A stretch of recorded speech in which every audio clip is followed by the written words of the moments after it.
All right, hello, CUNA. We are here with Doug Traubel. He is running for Ada County Sheriff. And the main topic that we're going to be talking about is the most recent lawsuit that was settled between Ada County and a gentleman that went to the CUNA police. Well, they're subcontracted out by Ada County sheriffs, and I think was trying to drop off some medicine, and was looking at some police cars that were parked in front of the. It's like a small little building, a small little station, and then from there it ended up being a big ordeal where I mean there must have been like 10 cops that dogpiled him on the railing entering the the station. And I'm not sure if you know more details or can give if you've read the complaint or what your comments are on that situation. Well, I just think it was just so flagrantly offensive, so egregious, and the fact that the initiating officer, I understand, is a sergeant, Sergeant Keene, which begs the question: who are we promoting, and what influence does he have on subordinates? I mean, the public trust was damaged here, and Matt Clifford's statement showed no introspection. I mean, it really came across with no contrition and quite indifferent to the right of that citizen, and moreover, the precious and fragile public trust, which, as I say, was damaged. The initiating officer, Keene, I don't know how his algorithm could be so far off as to initiate the contact the way he did. What would have been wrong with saying, "Beautiful day, sir, Deputy Keene, can I help you?" There was no, as the judge in the preliminary hearing made clear, there was no grounds for reasonable suspicion, which is the standard you need for a detention, let alone an arrest. The arrest ultimately was contempt of Keene, or resisting obstructing Keene, like contempt of cop. I mean, it didn't hold water, and the judge did the right thing. And what this did for me when I studied the video and so forth is it was another piece of evidence that told me I need to run for sheriff, because the culture and the training at the Ada County Sheriff's Office needs to be addressed. I mean, there's some significant issues here when the fundamentals are missed like this, where the escalation, I mean, the contact started up here instead of down here. A low-level, cheerful approach, inquiry, "Can I help you, sir?" would have changed the whole outcome. But when you start up here with a tone like, what are you looking in our cars for? That is confrontational at the onset. And for a sergeant to do that is really problematic. And as I say, Matt Clifford's statement showed indifference towards the injury to the citizen and the public trust. To say that sometimes we fumble and miss the mark and it wasn't our best day. I mean, he's not the director of Walmart loss prevention. He's the sheriff of Ada County, the people's guardian. And so the whole episode is problematic. And in addition to that, Matt Clifford's statement about it. I mean, where's the accountability? You were right, Mr. Kim, in your earlier podcast where you correctly said it's all the citizens of Ada County that pay this $250,000 settlement. All citizens. So we are absorbing the cost. Where's the punishment for Sergeant Keene? I mean, is he going to be demoted, fired? Where's the accountability there? Where's the statement from the sheriff assuring the public that he's going to take care of business inside the agency? So while you were talking, I pulled up the actual the statement. Did can you see that on your screen as well? I can, yes. Okay, so I will read it. So earlier this week, we settled a lawsuit with Mr. Heikola. Sorry if I pronounced the name wrong. Stemming from an incident in January 2023. It wasn't our best day. It is the expectation that Ada County deputies perform to the best of their abilities every day while keeping people's constitutional rights in the sorry in the forefront of their minds, while also keeping our community safe. For anyone to claim we are trampling on someone's constitutional rights simply isn't true. The reality is we have hundreds of contacts every day with people of all different backgrounds, religions, ethnicities, and socioeconomic standings. While the vast majority of those interactions go well, occasionally we fumble and miss the mark. Part of the settlement was to include additional constitutional policing training. Fortunately, we had already implemented this training prior to the settlement. We will now also include a scenario similar to Mr. Heikola's in our scenario-based training. We are one of few law enforcement agencies across the country with routine built-in training time. Every patrol deputy receives 9.5 training hours per month. These blocks of training include topics such as firearms training, scenario-based training, legal updates, EVOC, de-escalation techniques, arrest and control techniques, CPR, and first aid, and more. Part of our culture at the Ada County Sheriff's Office is to always strive to be better, and learning from this incident will help us do just that. So, anything further that popped out to you? No, I stand by my original, analysis of his statement. It's quite empty. I think it comes across as indifferent, again, to the injured party and more broadly, the damage to the public trust. If the courts operated like they did when the country was founded under common law, what would have happened was, upon arrest, the person would be taken to a magistrate and then jail. I mean, when it went to a magistrate, the magistrate probably resolved it right there and said there's no grounds for reasonable suspicion or probable cause, released. Instead, of course, the way things work now, you go to jail, you bond out, and then you go to preliminary hearing, which is where this case was thrown out. So I guess where I'm going with that is we have a lack of accountability. The system, the way it operates today, this person was booked in jail, sat in his own soiled pants for quite a bit of time. It was just a humiliating experience, and I think the accountability is misplaced. Instead of diffusing the punishment through all the taxpayers, $250,000, where's the accountability within the agency? And where's the ownership of the sheriff for his deputies? I realize he wasn't there. A sheriff's not like Captain Kirk sitting on the bridge knowing every call that's going on. But once he gets notice that something happened, there needs to be a debrief, what went wrong and why, and then own it if it can't be explained, because sometimes bad optics happen in law enforcement, and bad optics do not necessarily mean bad police work. But in this case, it certainly did. And the judge did the right thing to throw it out. And what I would like to have seen in a statement by a leader is more ownership and more assurance to the public that there will be accountability within the agency. I mean, the rest of the deputies fell behind, in other words, followed the lead of the initiating officer. And I guess in fairness to them, they were following blindly, assuming that, hey, the sergeant's got this right. He's got some problem with somebody. And so it was kind of group mentality at that point. The main person that should be held accountable is the person who initiated the contact. And I'm just shocked that it was a sergeant. A sergeant is such an influential position in the culture of an organization.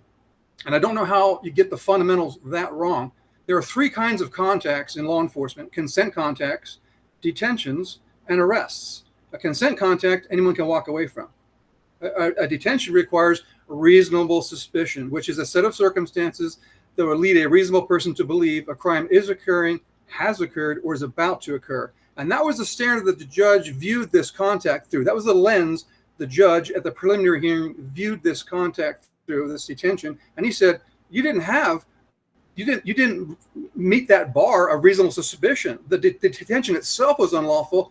The arrest that followed was unlawful. And there's a question about whether or not Mr. Hickola was advised of his rights before questioning, which, if it's true that the deputy lied about that, that's a Brady issue.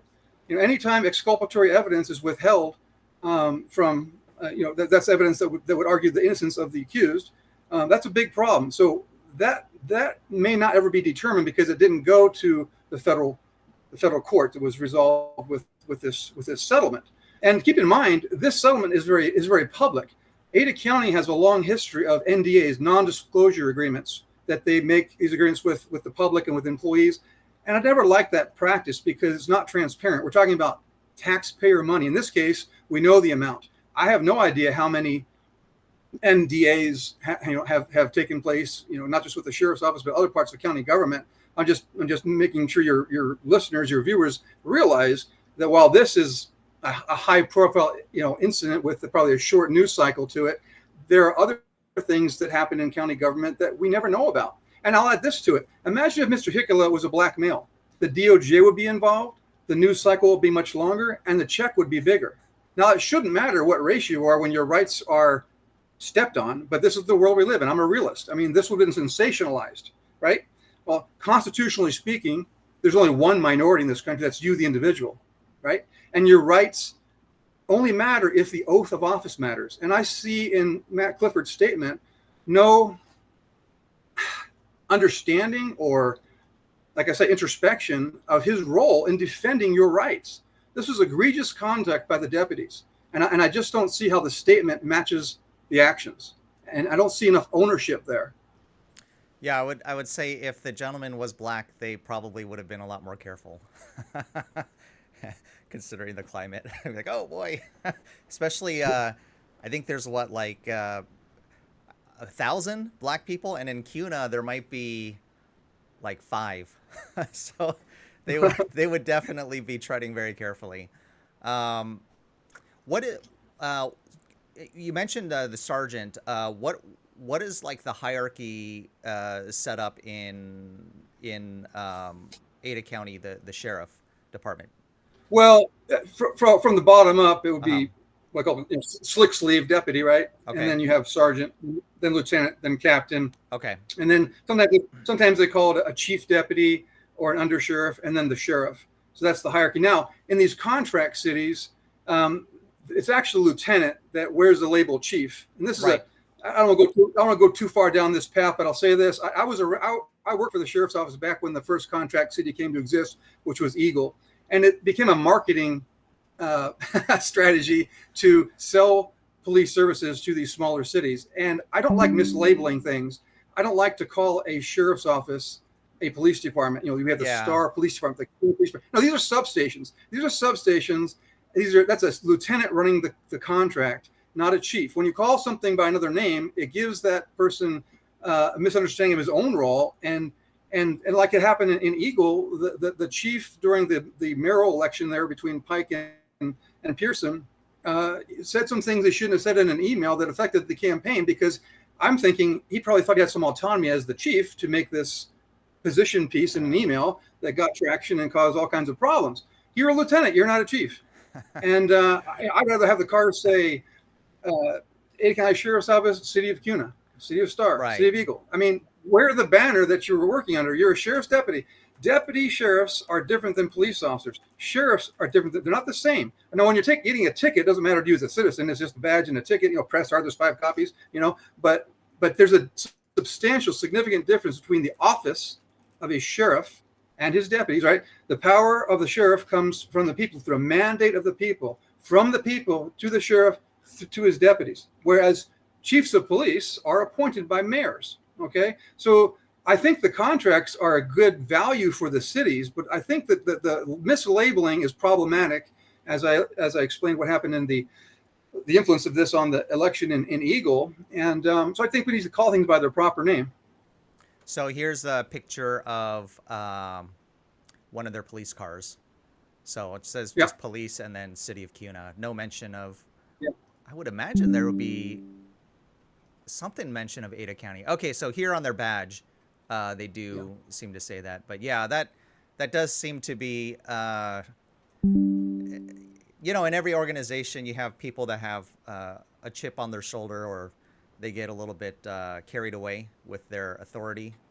Yeah. And so, yeah, it's calling I guess, a lieutenant a chief could be a little problematic. No, I was in the Air Force, so I could imagine if you just started calling, like a butter bar, a colonel or something. I mean, yeah, or a general all of a sudden, it's not going to end well. But Well, that's right. Well, and what you're called and what you call yourself is a behavior modifier. right, Because if as sheriff, I will make sure my deputies understand what this distinction is between a deputy sheriff and a police officer. And furthermore, difference between a police officer and a peace officer. right, Very different. A peace officer uses the least amount of force, the least amount of government to resolve a problem or preserve the peace or restore peace or restore order. So it takes some thought, takes some moral agency, takes some discretion. If we're just motivated by taxation through citation, or we're motivated by risk management, like in domestic violence calls, sometimes making an arrest is the wrong thing to do. Honestly, preserving the peace and letting one party or the other grab their toothbrush and go to a relative's house is the better. So it's not a license to be lazy. It's a understanding that you're a peace officer, not a police officer. Sometimes the arrest is necessary, but not always. Right now we have this one-size-fits-all policy that's driven by risk management in cities and counties. And what happens sometimes is who we call the victim, which is a misnomer. This should be called the accuser. The defendant should be called the accused, because it's loaded language. So in police reports, we shouldn't say victim, we should say accuser, and suspect should be the accused, because the presumption of innocence is what our system is based on, right? So we have loaded language there. We have risk management policies that one size fits all, march into the home like just robots, and try to identify the primary aggressor and arrest that person. Well, sometimes all you have is a statement, two conflicting statements, or maybe they agree, and maybe the victim in this case, using the language that we use today, doesn't even want to be the victim. It was a neighbor that called. All I want is for you to observe the peace, so that we can get back to business, or maybe one of us can leave. That's the right thing to do. But out of fear that the person that leaves might come back and kill the other person, we overreact and make an arrest. Now, the frame of reference to the other person not arrested is, that was a lot of government in my house just now. Am I ever going to call the police again? Now I'm a prisoner in my circumstances should this pattern continue. As opposed to, I'm going to call them again, because that worked out beautifully. They came, they preserved the peace. I got my toothbrush, went to mom's house. I was drunk, he was drunk. We kissed him up the next day, right? So now, is it possible one of my deputies, when I give them that latitude, calls it wrong, and the person comes back and does kill? That's possible. That's possible. It's a question of what's probable versus what's possible. Not a license to be lazy. So if you make that decision to not arrest, make an information report instead of a crime report, so we have to document the context of what happened, bounce it off the patrol sergeant for a second assessment. And then if everyone's in agreement, okay, we preserve the peace, you left, we documented what happened. Now we have call information for the next time we come out. We kind of see where things were, maybe it is escalating. So we need a little more flexible thinking, because we are talking about the seizure of a human being. We talk about an arrest, like what happened to Mr. Higala. It's a Fourth Amendment issue. Seizing a person is a Fourth Amendment issue. And so when you're going to take somebody into custody, you better darn sure you've got the fundamentals met.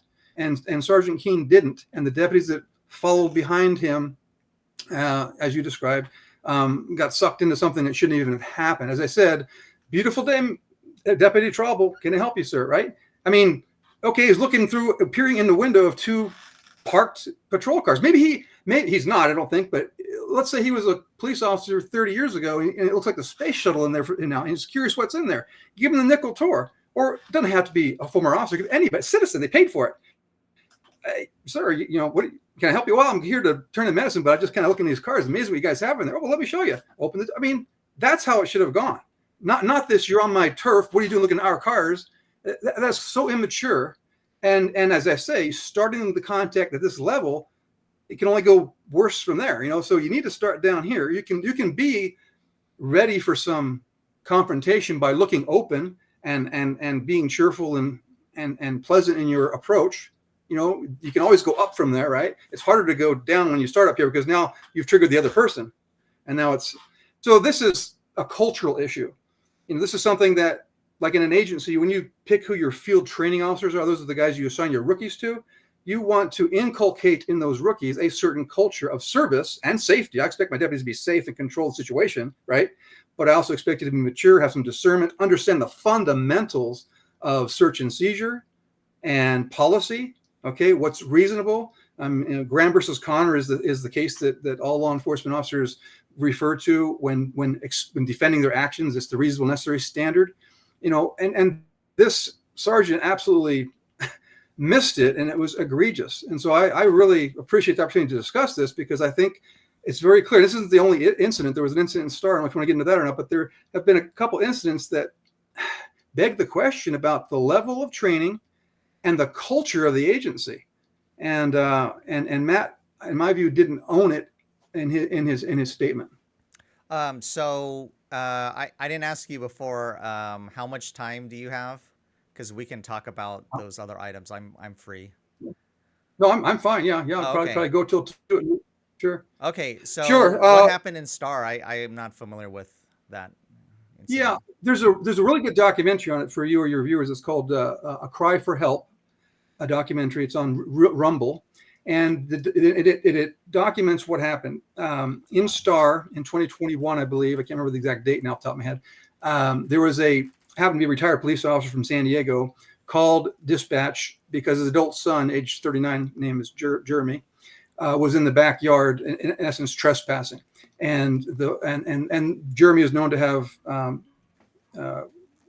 addiction problems, issues. And so the father called the police, wanting simply my son to leave. Well, the reporting party, the father, tells Star police deputies when they show up that my son has a knife, which that's appreciated to know that, right? Deputies go in the backyard, and the subject, Jeremy, actually says, "I have a gun, not a knife." Okay, well, that changes things a little bit, because of the potential for, maybe something to happen. I mean, just because someone's armed doesn't mean they're going to try to kill you, but it's good information to know. So he's honest. Jeremy's honest. He tells them, "I have a gun."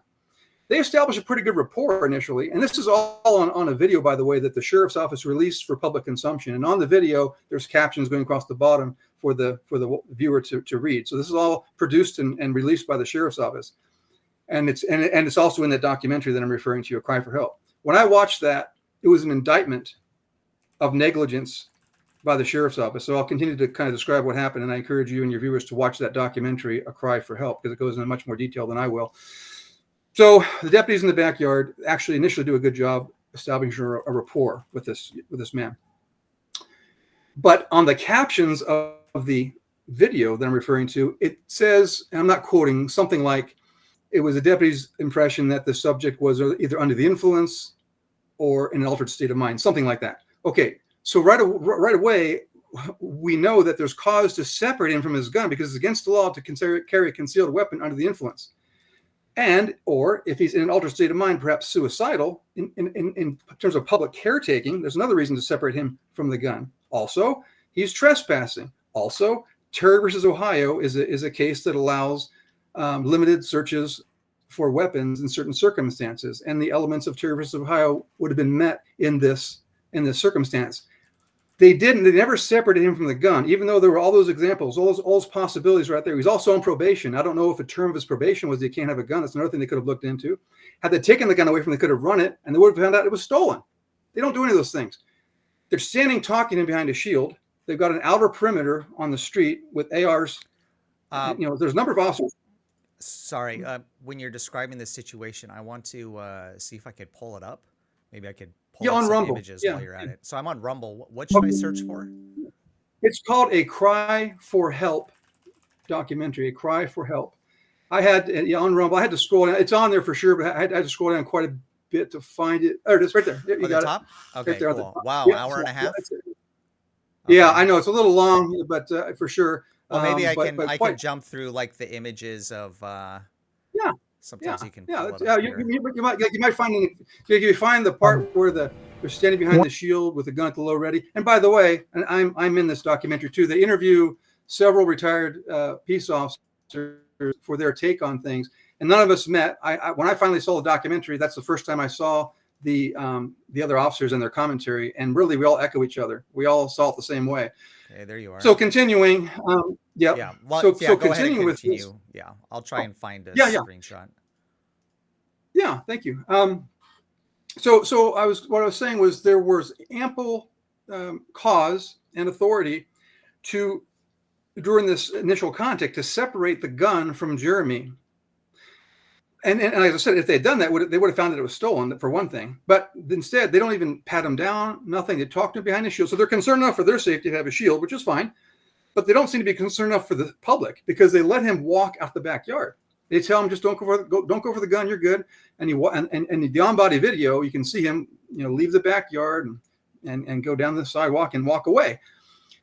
One of the officers tells the father, by the way, he had a gun. And then the dad, the reporting party, who again is a retired San Diego police officer, says, "A gun? Well, I had a gun stolen 3 days ago." So now they learn, oh shoot, we just let him go with a stolen gun.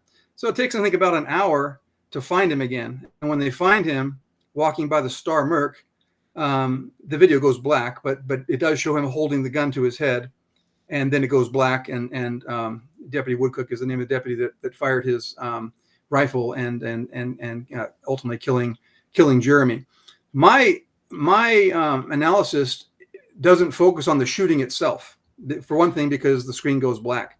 My analysis only was for what did not happen in the backyard, but certainly should have happened in the backyard. In other words, in the Star incident that I'm talking about, deputies underreacted to their own observations that he was either under the influence and or in an altered state of mind.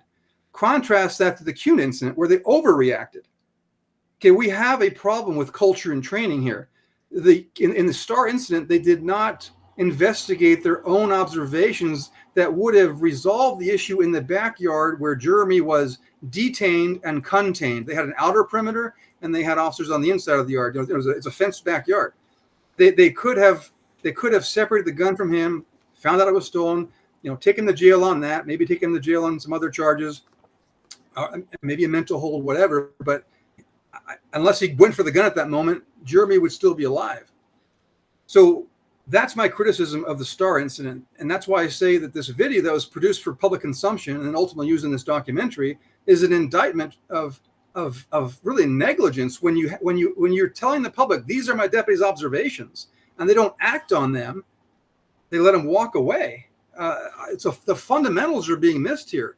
Do you not recognize it's against the law? I mean, it's one of the more basic crimes. It's against the law to be in possession of a firearm under the influence. Okay, and if you think someone's in an altered state of mind, well, pursue that. You might have to do a mental hold on this person. You have a caretaking responsibility here too. So, just final word on the Star thing. I'm repeating myself, I know, but they underreacted to the observations. Let him leave, and ultimately, he was killed. Where in the Cuna case, they overreacted to an observation of this Mr. Hickola in the parking lot, peering in the window of two closed cars. So there's some fundamentals being missed here. Something in the training, something in the culture, and there's a third incident I can tell you about too.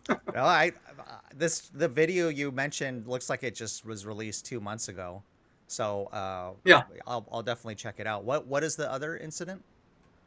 Now the other one. Now, in fairness to Matt Clifford, he was not, I repeat, not the sheriff when this happened. However, he was asked about it and said he had no problem with what happened, which tells me that what I'm about to describe could happen again. It's problematic. So back during COVID, I think this was in March of 2021, there were people at the courthouse, Ada County Courthouse, in obedience of their subpoena. In other words, they're at the courthouse at the right date, time, location, in obedience of their subpoena that says commanding them to appear.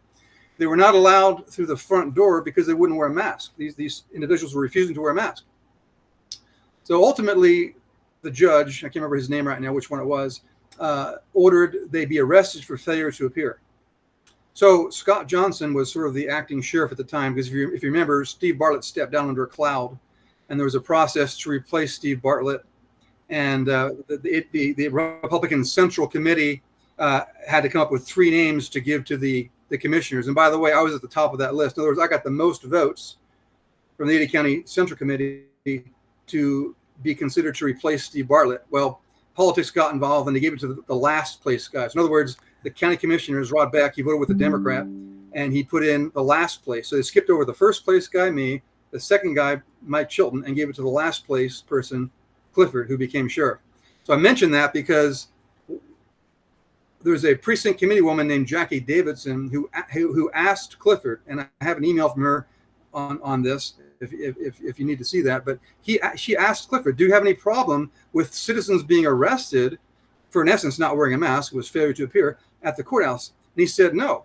Well, that's very problematic because there were people injured during this arrest. A team of deputies rushed the crowd and arrested some people and dragged them through the same door that they were denied entry seconds earlier for not wearing a mask. Now, the problem with this is it's a violation of Article 1, Section 18 of the state constitution that guarantees access to the courts without prejudice.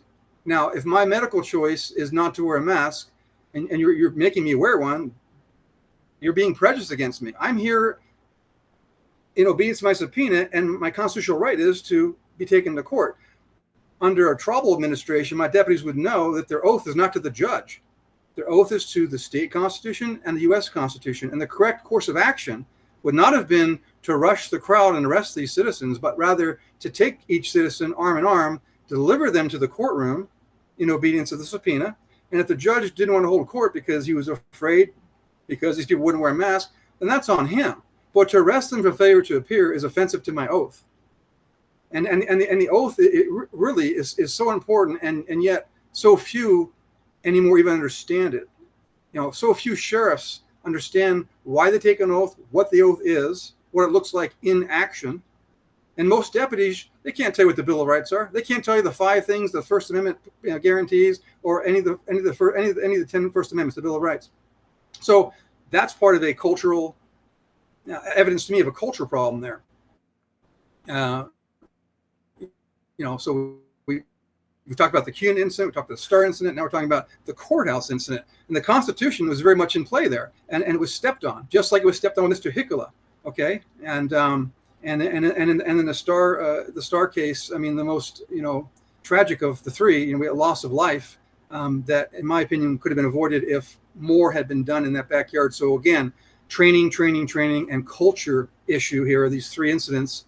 And although, as I say, Matt was not sheriff during the courthouse incident I'm talking about, he, when a precinct committee woman interviewed him, this was during the selection process where he and I were both candidates to become sheriff, she was vetting us. And when she asked me that same question, I answered it to her just like I'm answering it to you now. I told her my course of action would have been to take the citizen to the courtroom and refuse to arrest him for failure to appear. That might be what the judge wants, but my oath is not to the judge. It's to the Constitution. I just cited for you the specific section of the state Constitution that would have violated. And so that's an example where a sheriff should interpose, stand between overreach. In my view, the judge was overreaching there. He was impatient, and he ordered a arrest for failure to appear.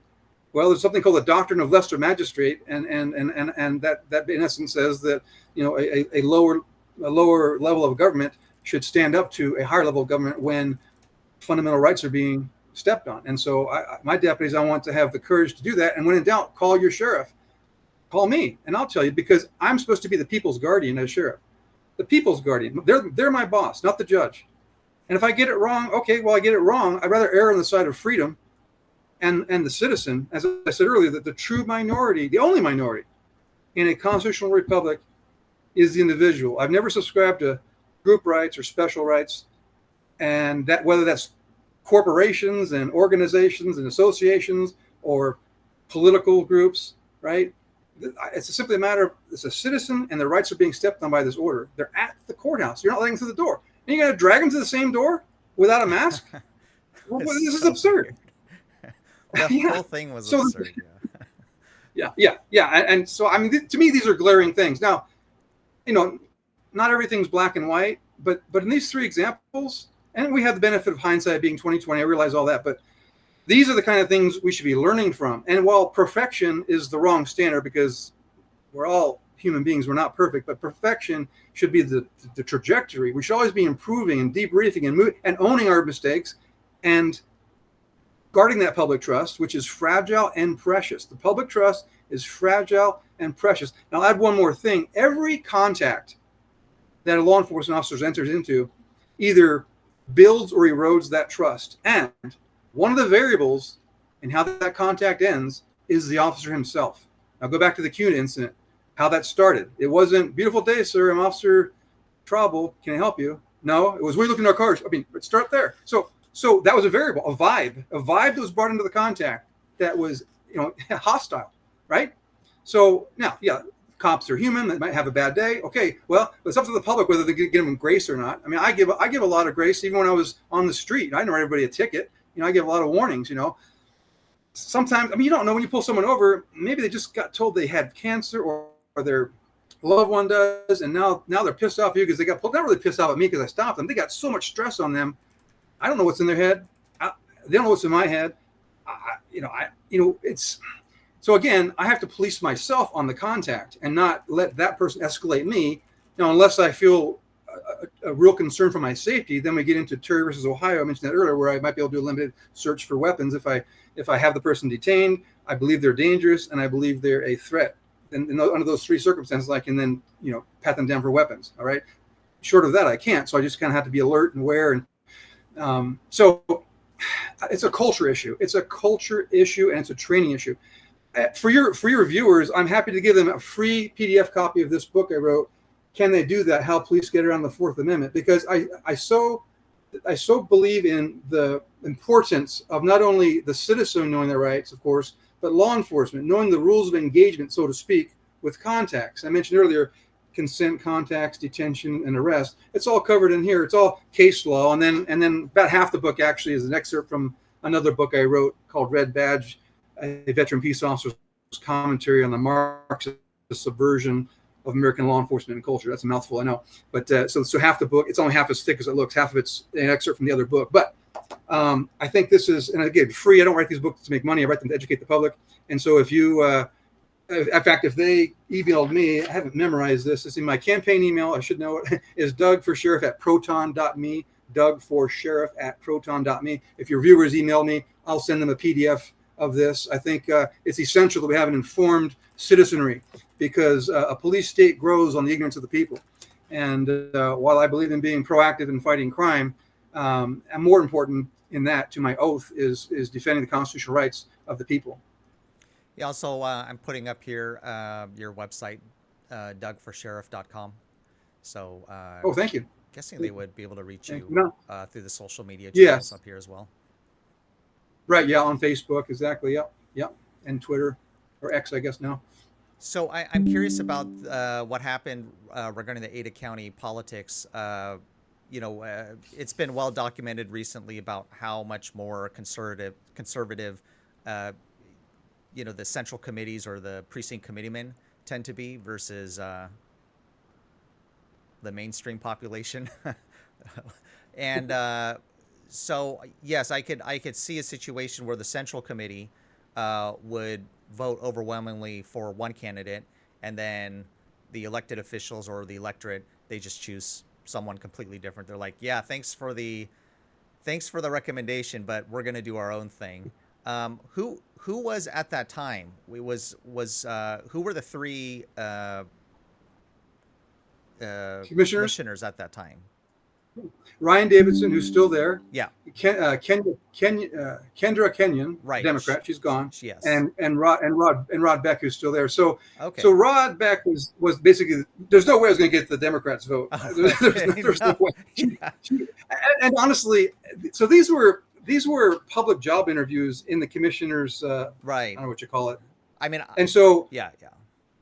Oh, and so this is my other book, and they kind of use this as People's Exhibit A, against me. So I wasn't prepared for 45 minutes out of the hour to be beating me up over my writings. I didn't bring my sources and all that, and so Kendra, she attacked me on some things. Ultimately, I sent her an email, and Beck and all of them of the footnotes for everything I was attacked on. I wasn't prepared for that. I was prepared to talk about my vision for the sheriff's office and all my ideas and all this. And so I was, and I was the only one that got a standing ovation, by the way. When I stood up and faced the crowd, I got a standing ovation. The other two didn't. And I wasn't there for the other two interviews because we couldn't sit in on the other interviews. I know this because I was told by people who sat through all three that I was the only one that got that reaction from the crowd. So those were the three commissioners. Rod Beck voted with the Democrat against me. Now, he had a lot of pressure. He had in one ear, he had very conservative patriots who understood me and my writings, and they really know who I am. And then you had other people afraid of me and who would misunderstand me. And because I do, my writings are provocative, and I've written since the 90s. I have a lot of opinion pieces out there and so forth. And so I wear it on my sleeve. I don't use a pen name. And so he had a lot of pressure, and he said it was a vote of conscience, is what he said in the end. Well, now we have a third string sheriff in there, and you see the consequences. I've described three incidents, albeit one of them he was not the actual sheriff, but as I say, he had no problem with what happened. So when they passed over, which was their prerogative, it was their prerogative, the commissioner's prerogative, to pass over as you say, the recommendation of the Central Committee. And the Central Committee, keep in mind, they're all elected too. They each represent a precinct. The county is divided up into precincts, and they're elected as well. So these were elected officials who did rounds of elimination votes. There were 6 candidates originally, and narrowed down to 3, with me at the top of the list, getting the most votes. So then those 3 names went before those 3 commissioners, Davidson, Beck, and Kenyon. And the outcome was Matt was appointed. Well, when you're appointed, you must avail yourself to the next public election, because the sheriff, right, serves from a mandate of the people. He's elected. The sheriff is the only elected law enforcement officer in the country. So that's one of the unique things about it. and he has to avail himself to the next public election. So rather than just accept this, I doubled down to the surprise of the media, and I challenged him in the 2022 May primary. And I got 34.4% of the votes, despite the continued negative press. And so I felt quite good about that. Now I'm coming back again. Now this time I'm running as a Constitution Party candidate. I've been a Republican my whole life, but as a chess move, and I believe in the Constitution Party's platform, as a chess move, I'm running as a Constitution Party candidate. So that allowed me to sail through my primary, and I'll be guaranteed to be on the November ballot. And I'm hoping that the voters will vote principle over party.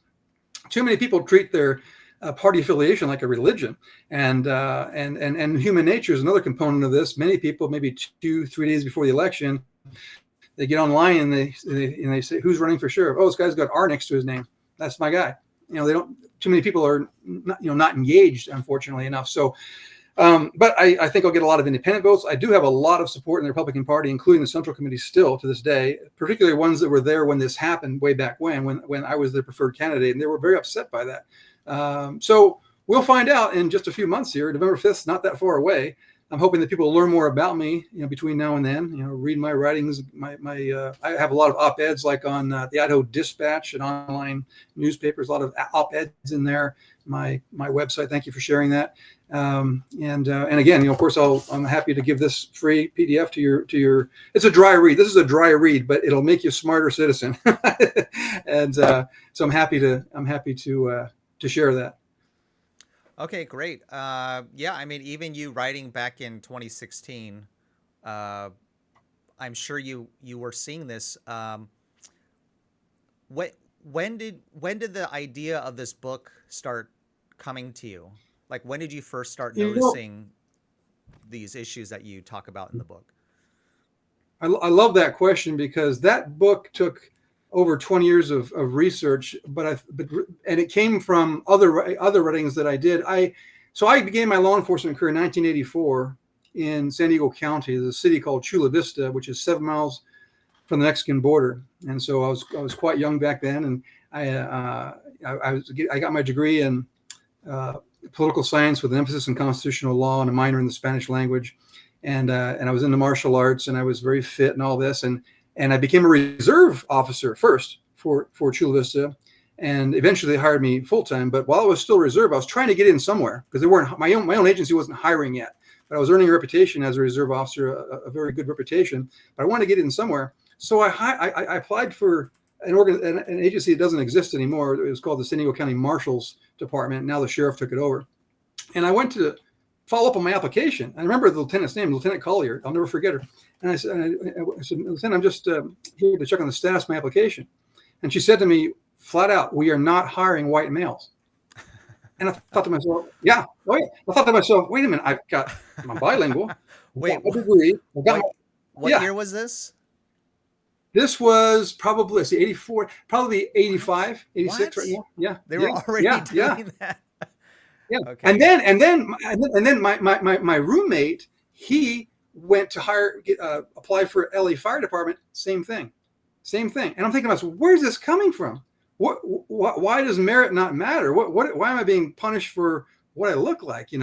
And so in college, similar things happened. Like, I noticed they had racially exclusive, self-serving student associations, like the Latino Student Association, that sort of thing. And then in police departments, they had these racially exclusive, self-serving police associations, the Black Police Officers Association. In fact, there's the Democrat sheriff candidate belongs to NOBLE, the National Organization of Black Law Enforcement Executives.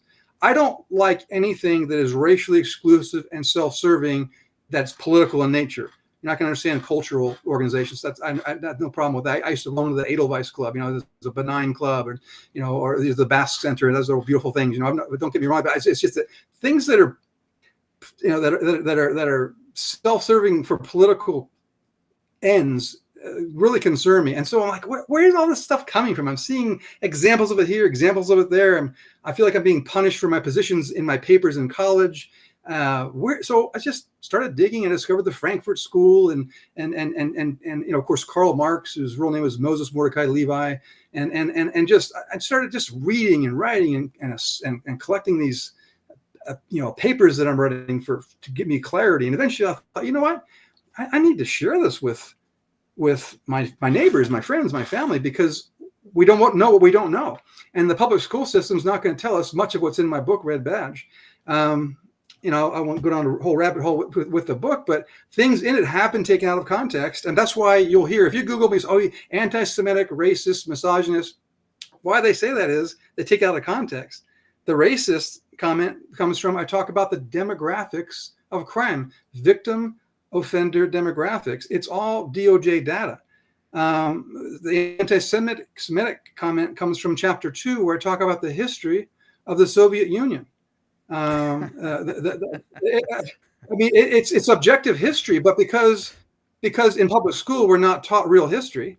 I mean, for example, I did this to my kids once. My sons are both grown men now in their 20s, but when they were in school, one of them I said, bring home, because they never bring home books anymore, right? I said, bring home an American history book. Well, but my teacher may not let me. Just tell your teacher that I want you to bring home an American history book. So he did. And I said, now, before I open this, I'm going to tell you what's not in there. He goes, what? Yeah, what's not in there? What's not in there is the internment of Hungarians, Italians, and Germans during World War II. What is in there is the internment of Japanese. Now, and so we opened that section, World War II, and I'll be darned. Only the mention of Japanese, and many people I tell us, you're like, what?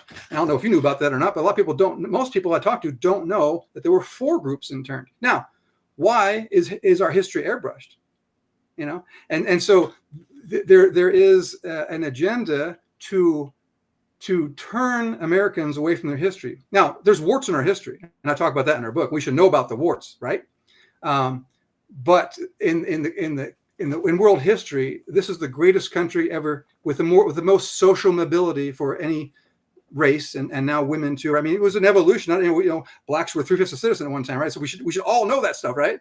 But the way history is taught, there seems to be, and I think I present it pretty fairly in my book and thoroughly, an agenda here to have these overlapping fields of fire validating a narrative that is anti-American, and that also infects law enforcement. Many chiefs and sheriffs go to FLETC, the Federal Law Enforcement Training Center, and they come back with ties to federal money and influenced by the culture of the Southern Poverty Law Center, who I don't know if they still have it there now, but not long ago, the Southern Poverty Law Center had instructors at FLETC.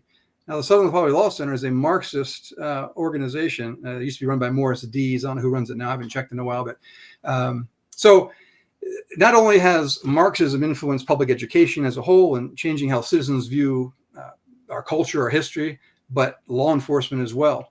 And so my other book, Red Badge, that we're sort of talking about now, it'll pull the scales off your eyes. I don't pretend to know everything. I certainly don't. We don't know what we don't know, right? But I dug deep in answer to your question. The reason I went down this path of discovery and investigation and self-education is my own suffering, so to speak, not being able to get traction initially as a young man with a goal and packing all the gear you'd think that you want to be an officer. Well, eventually I did get hired by Chula Vista Police, and I worked 9 years there.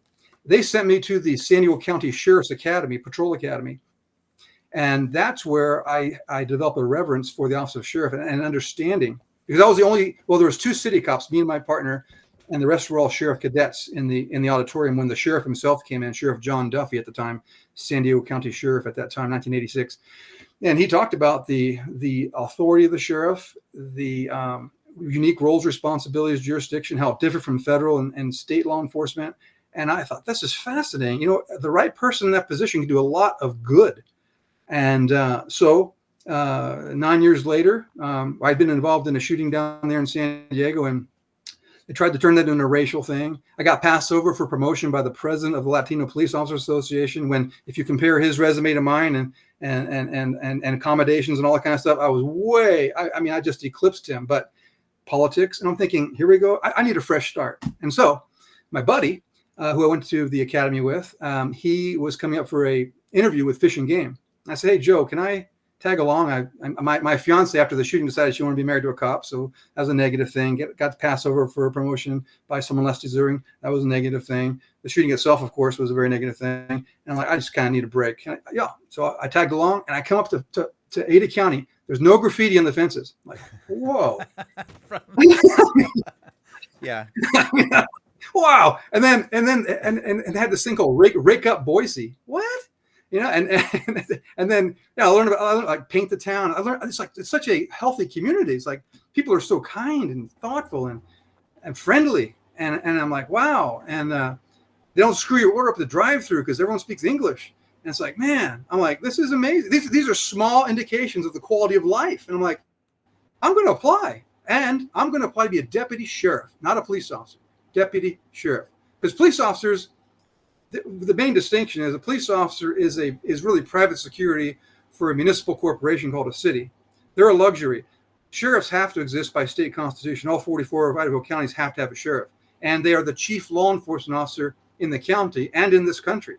And that is reaffirmed by a case called the Mack Prince versus U.S., where Sheriff Richard Mack of then Graham County, Arizona, sued the federal government over the Brady Bill, an unfunded mandate to enforce a federal act under the punishment of arrest. And he won. And in that majority opinion, it was reaffirmed that the sheriff is the CLEO, the chief law enforcement officer of the county. So I knew all this already. And I thought, I'm going to apply to be a deputy sheriff. I think I'm more wired that way. I might make less money. What year was this? Make less. When I moved up here? Yeah. I moved up here in 93. I knew about the office of sheriff before that, but then when the lawsuit happened, Mack Prince versus U.S., it reaffirmed. I even learned more from it. I think that was I want to say it was a 1997 case, I think. So actually, that case actually was after, I think. But my decision to be a sheriff was influenced by the San Diego County sheriff. And then, so I thought, I think I'm more wired to be a deputy sheriff. I like the constitutional roots of it. I like that it's essential and authentic and ancient. I mean, sheriff comes from shire reeve, right? A shire is an administrative unit of land, and the reeve was the official that kind of reported to the king over it, and it evolved over time. But some of the same things from way back when the sheriff still does. Takes care of the jail and enforces and serves court orders and collects taxes.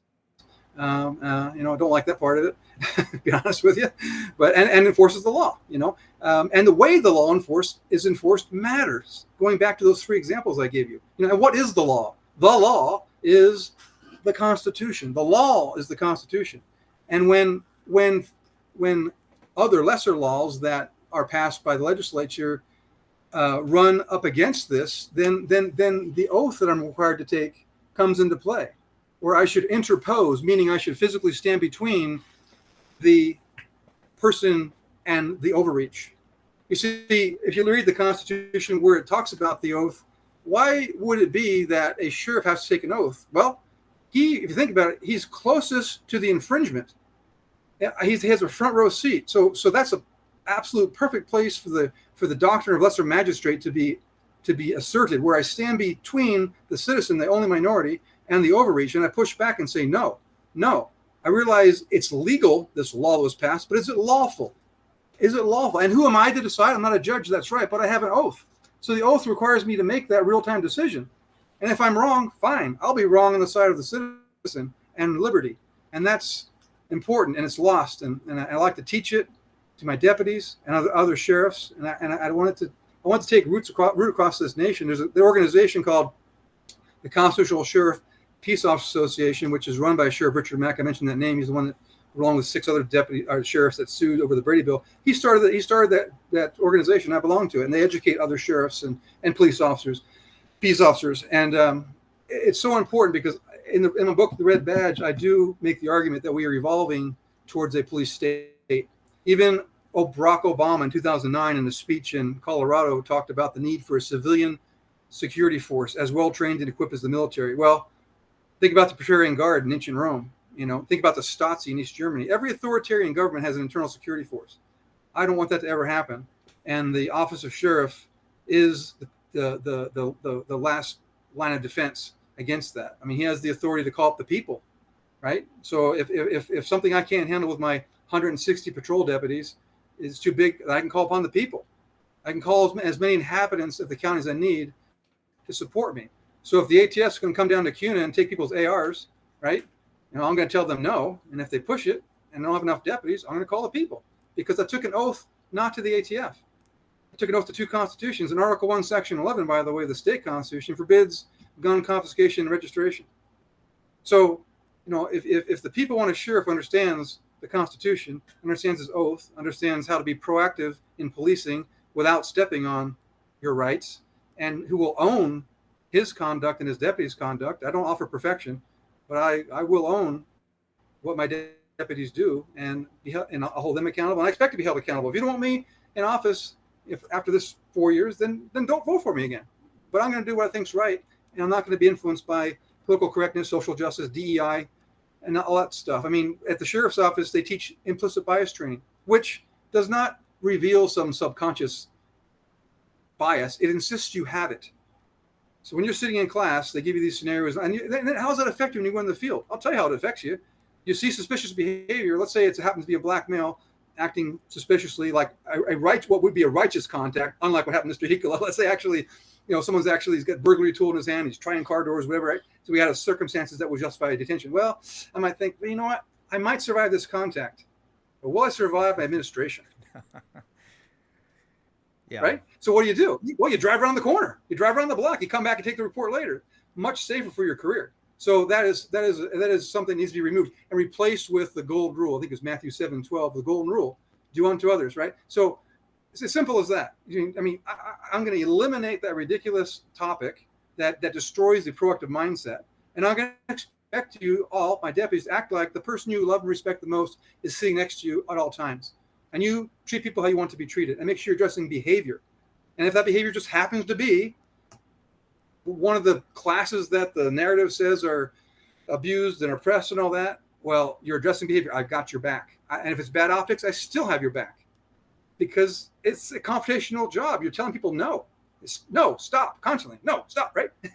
And there's no easy way to arrest somebody who does not want to be arrested, right? You have to use force. I mean, even an abortion protester who's just dead weight, right?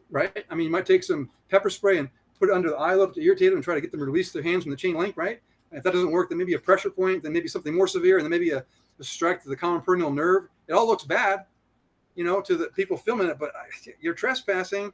I told you to leave. I expect you to, recognize the authority of my office. I'm wearing a uniform. I'm telling you who I am. There's an actual violation of law here. You're trespassing. I have to use force now. It doesn't look pretty. So I'm going to back my deputies in situations that don't look pretty, as long as their actions are righteous and lawful, right? Lawful Constitution before the Idaho Code, the Constitution before the code, right? So we need to be, our lens needs to be a constitutional lens, and we need to have a servant's heart and use discretion. We need to be reasonable and necessary. But what happened in CUNA was not reasonable and necessary. That was egregious. What happened in Starr was negligence. What happened at the courthouse was a blatant violation of the constitutional rights of those people. And so those are some of the reasons I'm running, in addition to the population explosion, where I want to protect our quality of life from, all the problems that come with that. I mean, there's a lot of good people coming here. In fact, actually, if you look at the stats, arrests are down. Arrests have been going down in Ada County for the last 5 years. Arrests, even though our population is going up. So a lot of good law-abiding people are coming here, right? But over time, but there is, however, an uptick in gang activity in Canyon County. I started, by the way, the first gang unit for the Ada County Sheriff's Office in the 90s, and it's since been disbanded. It was very successful. We worked with the Boise City gang unit, Caldwell and Namp at the time. Well, it's been disbanded. I'm going to bring that back, because I can see already the same kind of stuff that caused me to start the gang unit back then in 1998. It's starting to spike a little bit, and we're going to have spillover from Canyon County and probably maybe our own stuff here. So we need to get in front of this stuff. Our quality of life is precious. I mean, I don't know if you were born and raised here, but I came here 30 years ago. I voted with my feet that it's better here than San Diego. And before that, I lived in Philadelphia, which is kind of cool, because I have such reverence for our founding that I was actually born in Philadelphia, and I got to actually see and touch, the Liberty Bell before it was encased. It used to be out in the open, and I got to walk through Independence Hall and touch the warm bricks and stuff. And it just but this is a great place to live, Ada County. And if we're gonna keep it from turning into Seattle, We need to push back on Mayor McLean's Marxist narrative. We need to be a proactive, and I don't mean by that the low-hanging fruit of taxation through citation and looking busy and give everybody a ticket. That's not law enforcement. That's harassment. I'm talking about gang enforcement. I'm talking about human trafficking, fentanyl. I'm talking about crimes of violence, robbery. Special units that are digging, developing confidential informants. Recovering stolen property. There's probably a garage full of stolen bicycles around here. Let's get on it. I'm not seeing enough, evidence of police work. Did you say 3 o'clock? You're good till 3, or what time did you say? Oh, I'm I can stay till 3. Sure, I just need to cut my lawn. Oh, okay. Yeah, out in this heat? No, nothing pressing. Yeah. Okay. So I had some questions. When you're holding up the Constitution, but which version? That's a good question. Yeah, not the one for the corporation. Well, I mean, what time? At what time? What year is the sheriff's? What version of the Constitution is the sheriff supposed to uphold? The one from prior to 1865? Which year? What year is the Constitution being upheld? Yeah. Well, of course, we have to also acknowledge the Bill of Rights, which came after the Constitution. So the one ratified in 1789. The Bill of Rights were then tacked on. No, remember, it's always misnamed. It's the Constitution of the United States, which is plural. And it's not the Constitution for the United States. That United States is a corporation. It's 10 square miles of D.C. Yeah. And that comes from the Act 1871. I don't want to go down that. It's too confusing for me even. So, but now this is an important distinction too. So if you were to write, I used to do this in presentations. I had a grease board. How did I write that? How did I write that? I moved the apostrophe. So in other words, okay, I know what it was. If you wrote United States Constitution, okay, and you put the possessive apostrophe after the S, that's plural possessive, right? If you move it, on the other side of that last S, that's singular possessive. Okay. Now, I recognize the plural possessive because we are a plurality of relatively sovereign states who gave the federal government 18 delegated duties. And they have gone well beyond that now, drunk on power they're never intended to consume. The administrative state is an example of that. The Commerce Clause is the most contested clause in the Constitution because it's from there that all these alphabet agencies have come to exist. And by the way, just to kind of illustrate what my oath in action might look like, let's say down there in CUNA, you are gifting or selling raw goat milk to your neighbor. And let's say the USDA shows up, an armed bureaucrat wearing a police costume. And he's telling you that you have to shut this down. He's going to give you a ticket. And my deputies show up, trained by me. They will tell that armed bureaucrat in a police costume to leave or you'll be arrested for trespass because regulations are not law. The Constitution is clear. Congress alone has all power to make law. How much authority does that give an unelected bureaucrat to make law? Zero, nothing. So I don't recognize regulations as laws. And so you will leave Mr. Kim's property forthwith or you'll be arrested, period. No discussion. And same thing with Bureau of Land Management. I'm going to take away the local law enforcement powers. Why would I expand something that's illegitimate in the first place? I mean, they've been out of control. And I remember their free speech zones during the whole thing down there in Bunkerville down there in Nevada. They had these like that orange construction, like plastic materials with T-post, and that's you can protest over there. Your First Amendment is in that 6 square feet, that kind of stuff. No. And now I know that previous sheriffs, they like to give deputy powers to the BLM because they're a force multiplier, like out in CUNA caves and out there. I understand the practical nature of it, but when something's illegitimate, I don't want to give it legitimacy by recognizing it. I don't recognize you as law enforcement. The federal government has no plenary jurisdiction in law enforcement. That is a state function.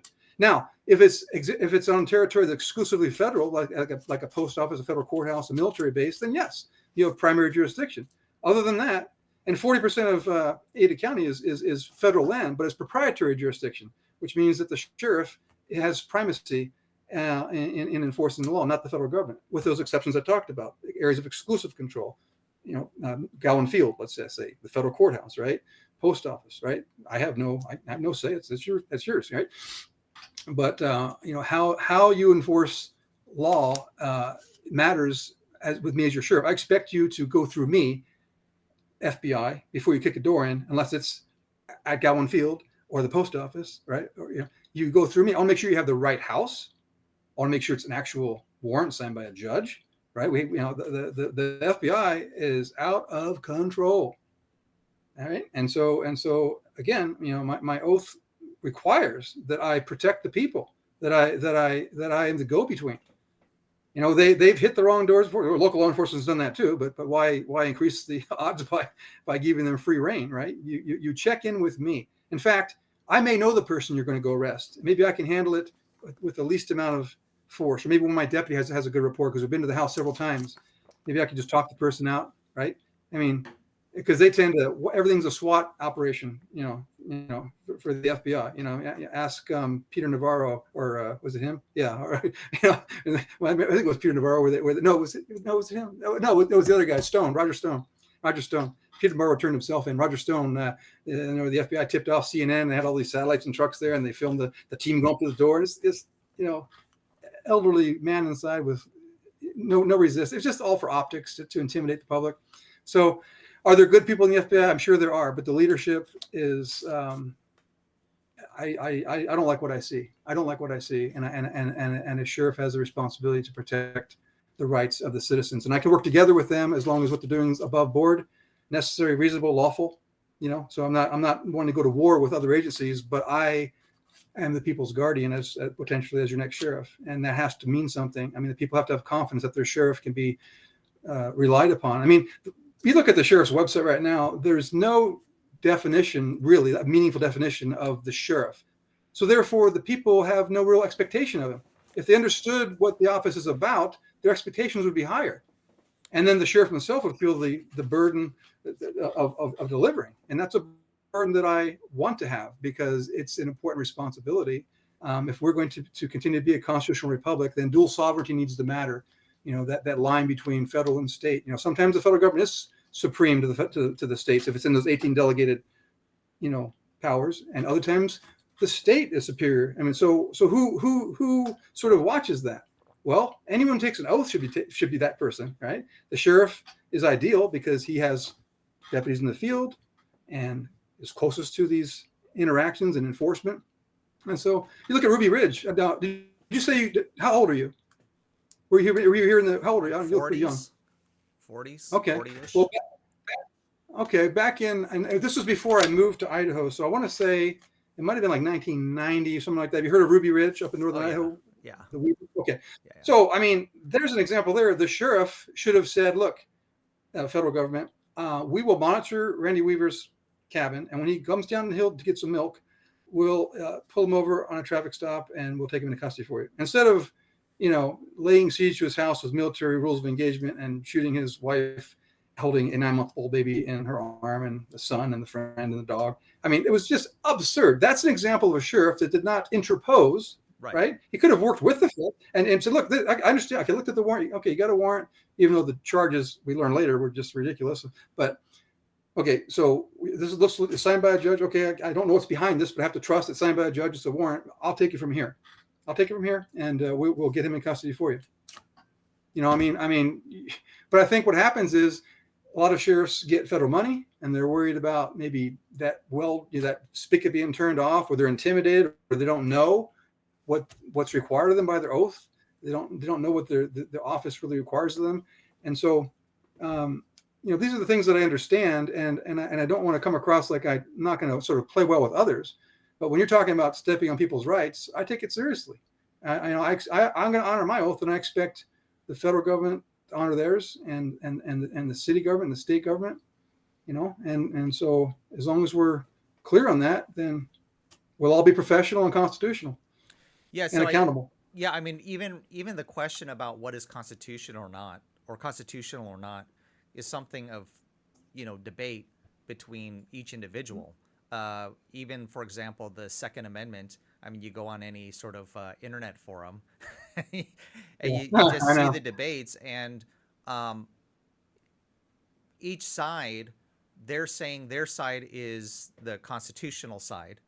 and Mhm. ultimately the Supreme Court is the one that decides, or the process is that the Supreme Court decides what is ultimately considered constitutional or not.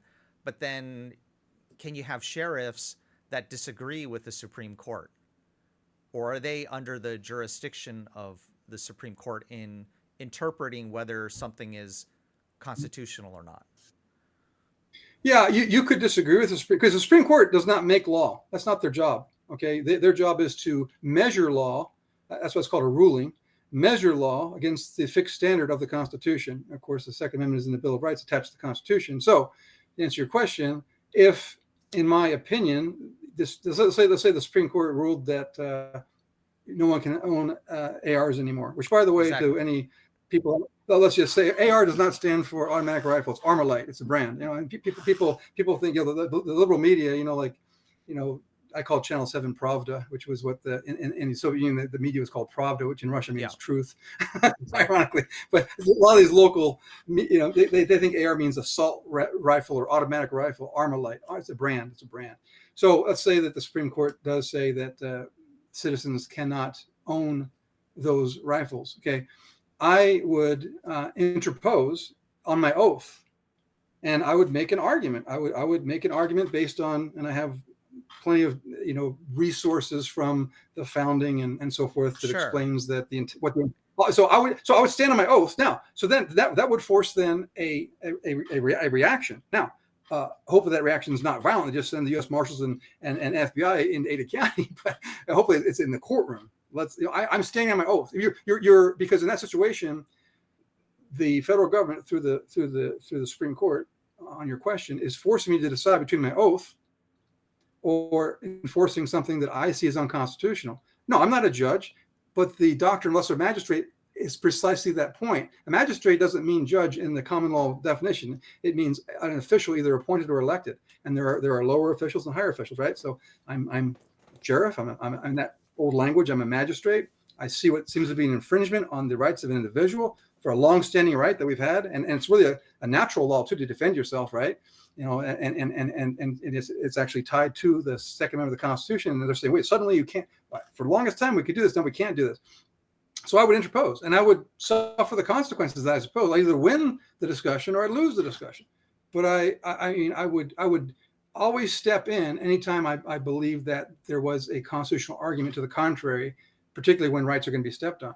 And it's not always black and white. So I'm willing to stick my neck out, right, and take the action and risk whatever punishment there might be to me. I mean, see, when sheriffs do not interpose, they render the Constitution toothless and unrestrained. You see, the Constitution is supposed to be a limiting document, right? It says you can do these 18 things, federal government, and you can't do anything but those. And then that's why the Commerce Clause then became problematic, because it expanded powers. But so anytime the government is going to overreach, then the doctrine of lesser magistrate requires that someone like me interpose and start the debate and the pushback. I probably would ask for a injunction on any enforcement on me until the matter is resolved, because I'm acting constitutionally in my mind. I took an oath to the Constitution. Now I see something unconstitutional happen. It's one of the three branches of government doing it, the Supreme Court. So I'm going to challenge it. Maybe while I'm challenging it, the Congress comes around and says it is a right to have ARs, and then that's why I have the checks and balances. Well, me being kind of the pushback may give time for the balance to fix itself, So, but just to let everything roll over me, well, then what's the purpose of the oath? If I yield to the very forces that the oath was designed to stand up to, then it's meaningless. What have there been examples where sheriffs have gone contrary to uh, a higher court's ruling because of their conscience of it going against their oath? And what has Yeah, happened? Yeah, thank you. That's a great question. Well, the best example I can come off the top of my mind is the one I mentioned earlier, Mack Prince versus U.S. So again, this is Sheriff Richard Mack at the time, now retired. He's the founder of the Constitutional Sheriff Peace Officers Association I belong to. When he was the Graham County, Arizona sheriff, he's the one that got an injunction and sued the federal government, refused to enforce the Brady Act, because his argument was, I cannot be pressed into federal service. And remember, this was under the threat of arrest. The threat of they were going to arrest sheriffs who would not enforce federal law.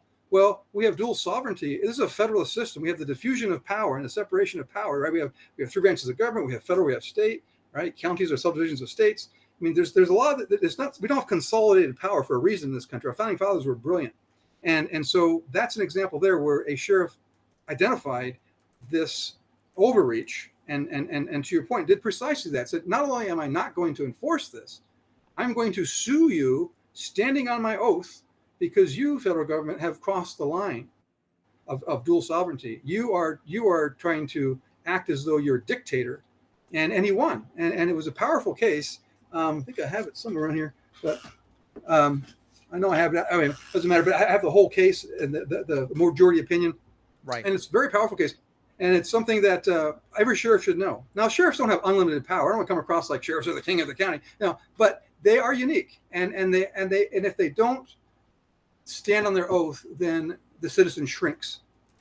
The citizen shrinks, and so I have enough of an understanding. I don't claim to know everything, but I have enough of an understanding to spot a wrong and act on it. And if I'm wrong, like I said a couple of times now, I'm willing to err on the side of family and freedom and my own punishment, because if I believe my actions are righteous and in alignment with my oath and the Constitution, then I'm making a good faith action on behalf of the citizen.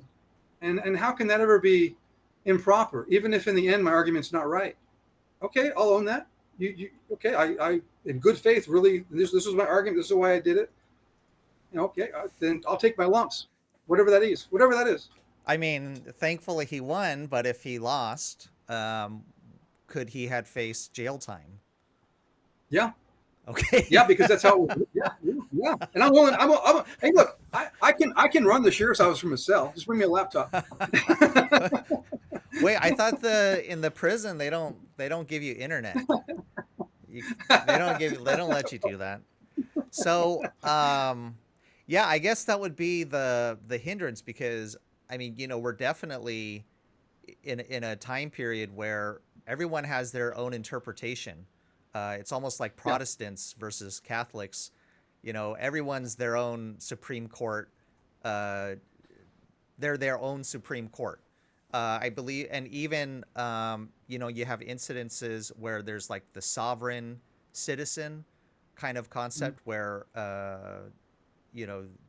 basically everybody's their own little mini pope, and I think that probably that this concept that you're talking about is very scary, and I'm just picturing myself in one of the sheriff's position to go against a judge's order and say, no, you are wrong. And, I've dealt with a lot of judges, and boy, they do not take it very well when I think most sheriffs or police officers see themselves as the executive arm of the judges. So if the judge says it, you have to do it. I don't agree with it, but the judge says it, I have to do it. And that's because, and I'm so glad you said that. If you went to the state police academy, Idaho State Police Academy, you would see that they don't talk about the Constitution. They talk about case law. Right. Case law is not law. It's kind of a misnomer, really. And the more you follow case law, the farther away from the Constitution you move. Yeah. Typically. Yeah. and so we need to center back up on the law, the Constitution. And you're making a point about, everyone has a different opinion. What does the Constitution mean? We have sources like, the Federalist Papers, right? Yeah. You have people that believe it's a living document. You have people that say are strict, originalist, which I'm more of that, mindset. Right. So there is an amendment process, right? I would argue it's not a living document. Can it be modified? Yes, through the amendment process. I believe in what Scalia says. It says what it says, and it means what it means. Now, sometimes you have to go and look up what we dated language, like regulated militia. Regulated means really trained. You had your organized militia and your unorganized. Unorganized militia is the people. Right, and the organized militia was in 1775 at Lexington and Concord. It was the militia that squared off with the Brits, right? And it was a civil war. We were fighting ourselves, So words mean things, and sometimes you have to go back in the context and the text, right? And so that's where these 10-pound legal brains argue in the in courts and all that. But where I was going with the police academy is, to your point about police officers seeing themselves as the executive branch of the court. Not really. I mean, you have three branches of government, right? Legislative, judicial, and executive. Police are the executive. Now, yes, if a warrant says to any constable, marshal, police officer, peace officer, state police, commands you to take, Jefferson Kim into custody, right? Okay, that is a court order. Okay, yeah, that's an order, and we are going to try to find you and arrest you, or stumble across you in a traffic stop or something like that, and we're going to arrest you, because I don't know what's behind that. I don't know what's behind that warrant. Your rights could have been violated behind that warrant. I don't know it, but now there's a warrant. So I'm gonna, in good faith, to the judge, have to trust that, okay, the warrant's legitimate. I'm gonna take him into custody. You're still presumed innocent. Now your due process starts. You're gonna whole court process and all that. So it's going to be rare that an officer disobeys a judge. But I gave you an example at the Ada County Courthouse where I would have in that situation, because Article 1, Section 18, I summarized kind of what that says, is it guarantees access to the court without delay and without prejudice. Well, this person's here in obedience. He's a good citizen by all indications. I mean, they're here, got their subpoena in hand, trying to get through the door, and you're telling my deputies to go arrest him? My deputies don't work for you, they work for me. I took an oath not to you, Judge, but to two constitutions, and I'm citing chapter and verse where you're wrong, so I'm not doing it. So when it's clear like that, yes. When it's not clear, I mean, you got a decision to make. I mean, in most cases, you are going to enforce the order in most cases, right? Unless I might have a darn good reason not to, because I could be held in contempt too. Yeah. Right. I'm not. Right. I mean, the system will break down if the system will break down if you have a sheriff that just thinks he can do whatever he wants to do. And that's not what I'm saying at all. I'm saying there has to be cause. There has to be cause. And that was a very clear example that I gave you at our courthouse. And then another clear example where Sheriff Mack sued the federal government. So these things happen. They're not common. They're not frequent, but you have to understand there may be a time and place to stand up and say no. Well, I believe regarding the mask situation, wasn't it the judge who ordered him? Yeah. It wasn't like the sheriffs didn't care, but they just felt they were executing the judge's order, and they're like, we're just following orders. Yeah, and doesn't that sound familiar from history? So who arrests the sheriff? Well, you'd have to have there's an old-fashioned term. I think it's called. It can either be the coroner. Typically, the coroner by statute. Oh, no. By statute, only the coroner. Yeah, by statute, only the coroner can arrest the sheriff. Yeah, I don't think they want to get involved. Yeah, there's another term called, I think it's elisor or something like that. It's like ELISOR. I think it's spelled. It's an old word, and it can be a judge actually, in the absence of the coroner, can how do you say it? Assign this authority to arrest the sheriff by appointing him a lister, and it's an old. I don't think it's ever been done, but statutorily in Idaho, only the coroner, and that's important because the sheriff needs to have some relative autonomy. Because let's say there is real constitutional infringements going on, and he is, interposing and pushing back. Well, you don't want the guardian of the people to be able to be crushed so easily and taken out of. He needed the autonomy to flex on your behalf. And I mean, we're being hypothetical here, but if there was something like that happening, I don't want to be taken out of action when my duty is to the people, and there's something so disruptive. So whether it's civil unrest or it's federal government coming to take your ARs or whatever that you can imagine it being, I don't want to be. You mean the people don't want their sheriff to be taken out that quickly, So that's why. And of course you want accountability for your sheriff. There needs to be somebody who can arrest him. You don't want a dictator. You don't want a county dictator, right? There has to be accountability, but it shouldn't be easy, because if it was that easy, then as soon as I'm shut down, your rights are shut down. You see. So speaking of Ammon Bundy, regarding his arrest in Gem County, well, not arrest. Sorry, he's in somewhere in Utah. There was a civil case for defamation against him. Which he did not show up, and I believe the judge ordered Ammon Bundy to be arrested because I think he was violating some gag orders. He was supposed to stop talking about the St. Luke's CPS case, and what was interesting was I think it was the Gem County sheriff, because there was this whole Ammon Bundy was talking smack to the Gem County Sheriff saying, hey, you need to honor your oath regarding the Constitution. This is a civil matter. It should not result in jail time. And the Gem County Sheriff, did they kind of exercise yeah, we don't want to get involved with this civil case? I don't know if you were following that, or because ultimately the Gem County Sheriff did not storm his apple orchard, wherever he lived in Emmett. Didn't they arrest him at a sporting event in front of a bunch of people? It wasn't at the Suns football game. Yeah, they did that, but I mean, somehow he got to Utah. So yeah, well, yeah. Well, So- there's a lot of pieces to that. Yeah. I mean, I followed it, but I mean, I can touch on a little bit to the extent that as far as I know. Well, first of all, in my opinion, that was a misuse of the courts. I think that was just lawfare on him.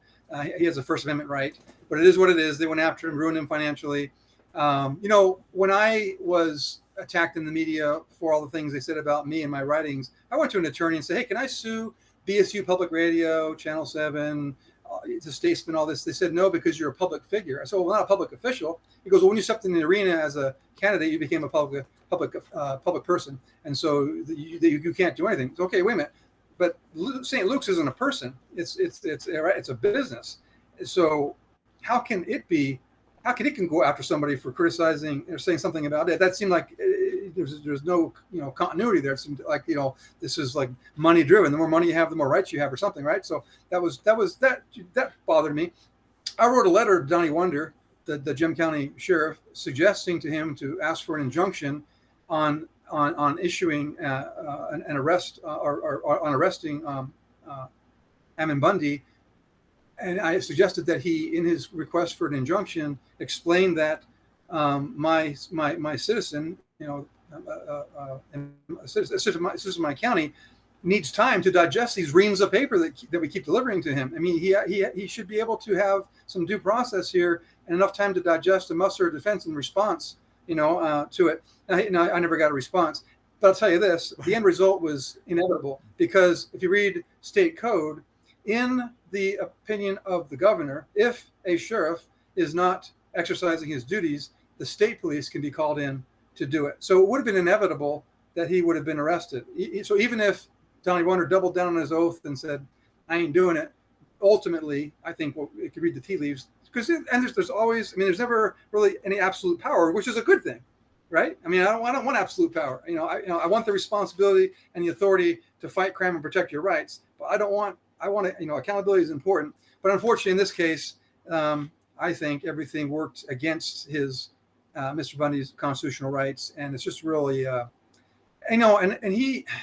think Mr. Bundy is right in most of the things, most of his positions, but he can be wrong in his delivery sometimes. And like, I didn't agree with standing in front of a police officer's house on the sidewalk. It was completely within the rights of the citizens to do that. I thought it was bad taste, because it's made they're not violent people. The people's right. People are actually not violent, but they're very passionate. But when you're on the inside of the house, you're the mother, you're the kid. That's got to be frightening, And so, I don't pretend to know every position he takes, but the ones I've studied, I think he makes good, solid, arguments. But you can be right in your message and wrong in your delivery sometimes, and I think that was part of. And so then he became a target of the media, and then I think all objectivity was lost in the courts and in the public, and that's why I say there's only one minority, the individual, and whether you like someone, like I don't subscribe to Black Lives Matter's premise. They're a Marxist organization, but yet if one of them is a victim of something, I'm not going to shortchange them. I'm going to do as thorough an investigation as them as I would you or anybody else. I think that kind of objectivity was lost on Mr. Bundy, and that's terrible. In my writings, I've said along the same train of thought here, believing a rich person over a poor person is as bad as believing a white person over a black person, or a woman over a man in a domestic violence case, let's say. It's the individual. We need to always be thinking, no matter what they look like, who they are, whether you like them or not, whether you agree with them or not, it's an individual. And that individual has rights. And you need to, despite your personal opinion or contempt or whatever for the person, you need to have the discipline to be objective and just, this is an individual. That's one thing. One thing I like about what is his name? Horowitz. I think that's one of the attorneys. Got red hair. He's a commentator on Fox News a lot. He's a Democrat, and he so I think does not like Trump. But when in his analysis of things that happened to Trump, he's very objective, and I respect that. I respect that, and that's what we need. And boy, with that Bundy thing and losing his house and everything, it's just to me just a travesty. And it was, I think it was just wrong. Well, that The whole sheriff was thing, in a yeah, the whole thing originated with CPS and St. Luke's, yeah. and the staff indicating whatever their recommendations to the CPS department. Now, obviously, if you went back to the founding fathers, that's probably not an enumerated power. So, No. would that be now? In that case, it was city police that Yeah, enacted Meridian PD. yeah, Mhm. but let's say if it was an unincorporated or one of the contract cities, um, would the sheriff just say, yeah, CPS? But is the CPS covered under Idaho state constitution? No, CPS is part of the state administrative state. You have the Okay. federal administrative state, all the alphabet. So, and then we have our state level administrative state. Right. Now, CPS does not have the authority to seize a child. So what often happens, only law enforcement does. So they can make a referral and they can get in the officer's ear.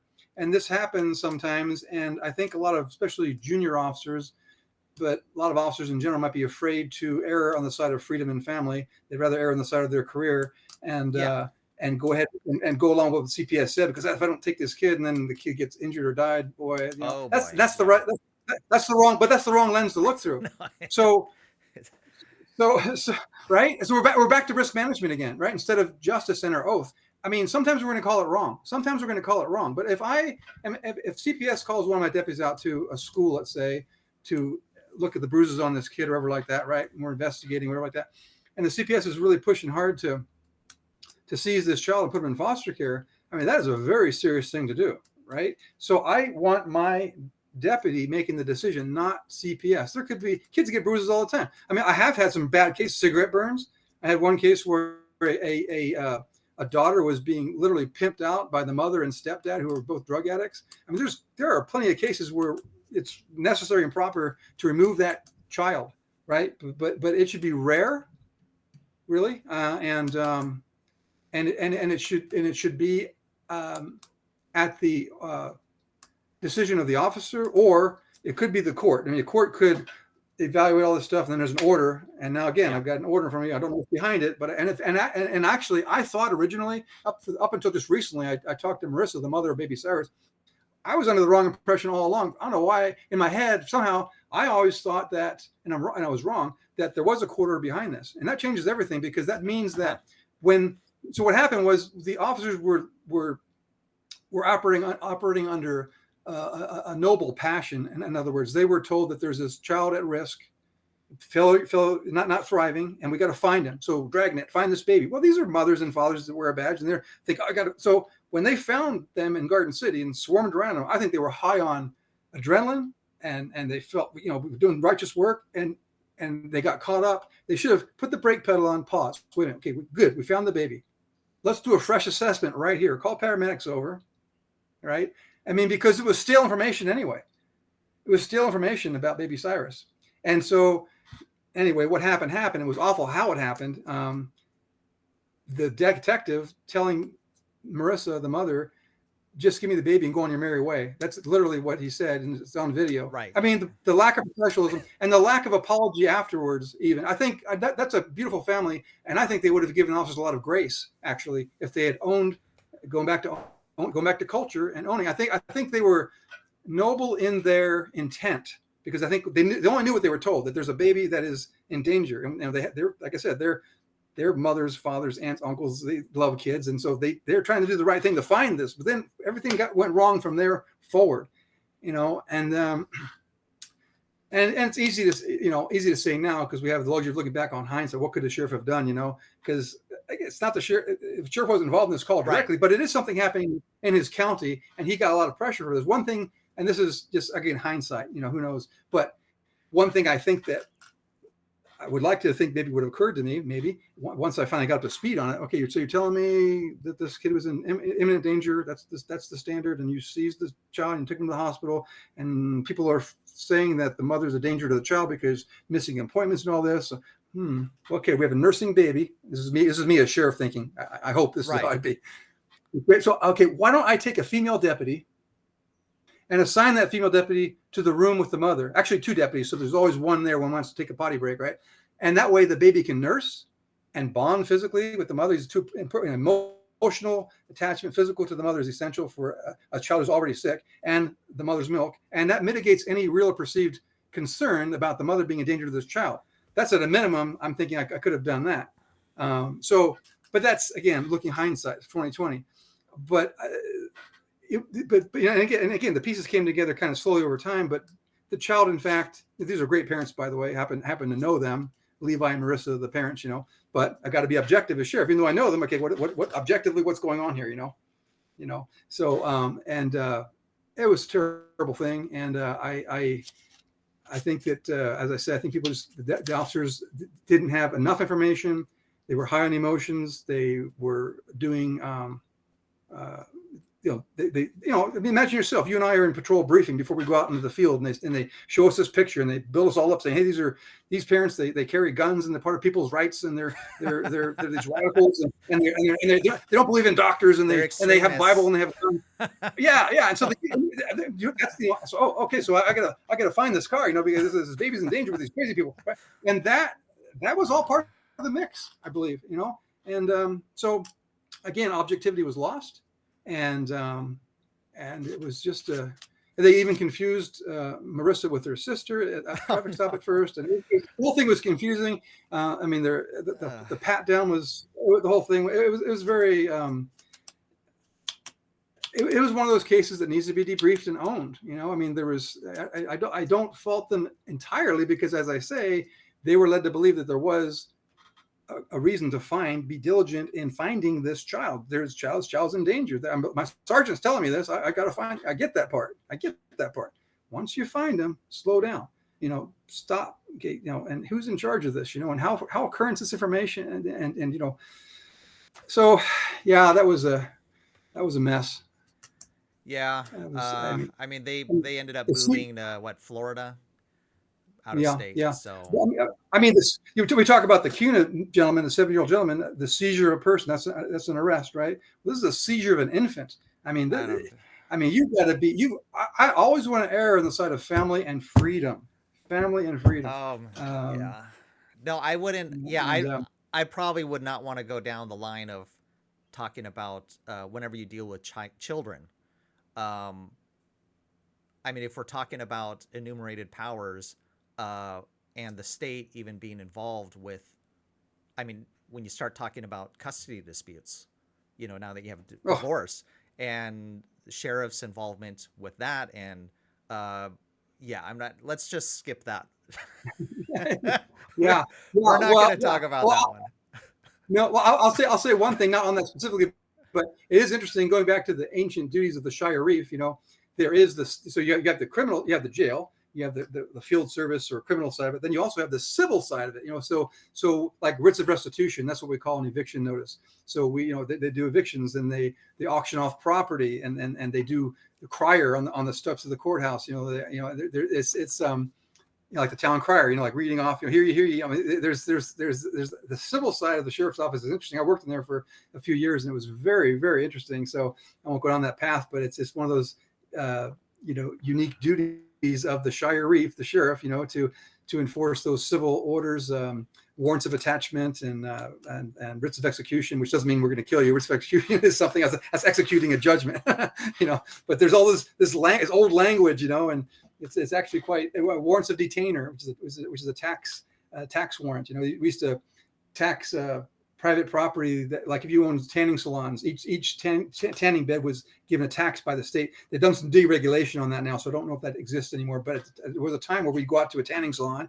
and say you owe taxes on each of your tanning beds was assessed, and you owe these taxes. And if we chain the door up, if they, sometimes if they were behind, or we go into, there was this, it's not there anymore. It was called Skate World right next to the jail on Barrister and Cole, and they had this vault in the floor, and they had all these like popcorn stands around the skating rink, right? And we'd go in there and we'd open the tills up on every like what do you call it? Every what do you call it? Every concession stand. Then we go in the office and open the vault up and take the money. Why? Because this guy owed someone else this judgment. So that's the enforcement side of a civil thing, and using force to do it. It's people don't see that side of the sheriff's office unless they're a party to the, it's kind of something that's under the radar, but that's going on. And even with that, it's important to do that safely and tactfully and respectfully. I mean, you're using force, and so it's important to have the right person in charge who's teaching a culture that is doing a difficult job that's confrontational in nature, but doing it using the least amount of force and with some tact and a servant's heart. All right, I got a final question. This is one way out there, but it may be pretty relevant. This is more, I think Rasmussen. I mean, it's already pretty much at this point the majority of people understand that the U.S. as its current political entity likely will not be around for very much longer. This is well known by Rasmussen. I mean, everyone's expecting some kind of civil war or breakup of the United States in terms of the political entity that we see today. What would you see as kind of the sheriff's role in the midst of, I guess, like a Bosnian sort of situation where you just kind of everyone just kind of breaks apart and they are their own thing? And what is the U.S. Constitution at that point, and what is the sheriff? What are they? There's no more Constitution, no more Supreme Court, no more federal government. I mean, what does that look like? Such a great question. So you're referring to the equivalent of the breakup of Yugoslavia. Yugoslavia, sorry. Yeah. So if that, and that could happen. I mean, I have a position paper, I haven't published it, on the topic of secession and whether that's actually constitutional or not. I won't take it on that rabbit trail. Although it is interesting that our state constitution forbids it. Really? But remember, we became a state after the Civil War. So remember that. And remember also that the Pledge of Allegiance was written by Francis Bellamy Hayes, a socialist. And I say the Pledge of Allegiance, but I leave one word out: indivisible. Yeah, that's true. That kind of tells you. That kind of tells my position on the topic. But that's a last resort. But you're very astute to identify that likely path or place we might find ourselves in, the physical breakup of what we now know as the geographical continental United States. And so what could happen, I mean, even look at the greater Idaho movement to bring in part of Oregon, right? So the fact that these discussions are even happening is interesting, right? So if secession of states happened, I think your question is, what would the sheriff's role be in that kind of unrest? Is that my memory accurately? I don't even know if unrest would happen. It would probably be a lot of celebrating. I mean, Idaho has like 60% federal owned land. So it'd be like, as a state, oh no. Even if you look at the budget, the main agencies that would be affected with federal money is just like Medicaid. That's it. So that's a good point. Yeah. And then people don't have to pay the IRS anymore. Okay. Well, I mean, I mean, if it was a peaceful secession, then I guess the sheriff's role would just be what it always is. Now keep in mind, the National Guard was created in 1907. The National Guard is not the militia. If you read the state constitution, it mentions militia. Again, the militia are the people. Okay, so the governor right now doesn't have an organized militia. He will misname the National Guard the militia. That's not the militia. You have to go back and look at the original language and the original context in the year things were done. We operate so far from both what our state constitution is supposed to be and our U.S. Constitution that, and I don't mean the word ignorance as an insult. It's just a precise adjective for the average citizen. And there's things I'm ignorant about, certainly. But ignorance is lack of knowledge, and public school is not going to give you the knowledge it needs to restore the republic. And so if the governor this governor certainly wouldn't do it. But if a governor was making a move towards secession, and he tried to use the National Guard, I imagine the federal government would then seize the National Guard and make them federal, and then he'd have to call up the militia, the people, and when the sheriff then could call up the posse, right? So he could maybe be a general of his county, right? Kind of, so to speak. So that's probably the best hypothetical answer I can give you to maybe what a sheriff would do in that situation. Each sheriff would be like a general of the 44 counties, and assuming that the governor is on board with the secession, and he calls up the militia, and he actually calls up and trains citizens to stand against the National Guard, which has now been mobilized by the federal government to try to keep the state in the union. Now you've got the militia in the true sense against the National Guard, which again is not the militia. So there was some movie years ago about Idaho seceding. You might want to Google that if you haven't heard of it. I can't think of it. Yeah, Idaho specifically. Okay, yeah. I'll take a look. That's interesting. Yeah. No, I mean, we don't want to go there. Look, a lot of people, have come to Idaho because they're seeing it. Well, or there literally is the last redoubt or whatever. Being the last bastion of where the U.S. Constitution is at least respected to some degree, versus, you were in California. I mean, my parents are immigrants. I mean, they don't know they don't care. They don't give a damn about what a bunch of even white people on the left spectrum. They don't care what a bunch of white racist, white supremacist Christian dead men, wrote. There's no respect. It's not that they're ignorant. It's they hate it. In fact, they hate it, and they see it as the reason why they cannot enact their policies or their agenda. They want to destroy, everything that explicitly is the attack against Christian family values, and they see the U.S. Constitution being one of those documents that prevent their destruction of that. And I guess we're seeing that in their attacks with, DEI, with gender identity. They're just trying to destroy everything that, has been understood to be, the good, the beautiful, and the true, which the U.S. founding fathers, they came from that milieu, and we're trying to create a country that supported that. Right. And so, I guess the leftists, their view is like, well, we need this document from a bunch of these old white Christian men is preventing us, so let's destroy it. Well, Felix Munzenberg was once the propaganda chief of the Communist International, and he's quoted to have said words to the effect of, "We will make the West so corrupt that it stinks." And see, the Marxist strategy has always been division, and so they want to vilify our founders, and certainly they weren't perfect men. I'm not, you're not, none of us are. We're human, right? We're all fallen, but they have selective outrage and revisionist history. And I pointed that earlier with the history books, right? We only know about the Japanese internment, but not the other ones. Why? I mean, the history books are written by these people that are trying to transform our country, chisel away at the anchor points of our civilization. The United States is not a race; it's an idea, but that idea has a cradle, Western civilization, which are Western peoples, right? But other people can assimilate to that, right? I mean, look at the British Empire, look at India, and then I mean, so to vilify our founding, and I agree, it's not. I'll talk about the warts in my book. I talk about the things we should know, but I put it in context and add other things that we aren't told in school, because the goal of the left, as you point out, is to turn us against our country. The new patriotism is to be either hostile or indifferent to our founding. And so what do you rally around when a country is physically attacked?